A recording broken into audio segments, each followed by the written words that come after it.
আজকে আছি আমরা মাছের বাজারে। হ্যাঁ, উদয়পুর যে মাছের বাজারে, তো মাছের বাজারটা অনেক সুন্দর, অনেক বড়। তো দেখেন কী কী মাছ নিচ্ছি। বাড়িতে ঋতিকার বাটির জন্য কিছু মাছ টাছ নেওয়া হচ্ছে আজকে।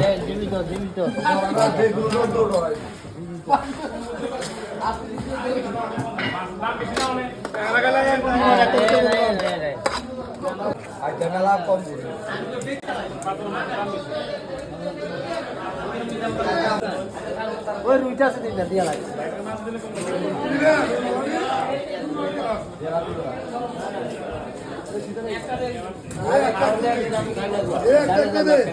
ঠিক আছে।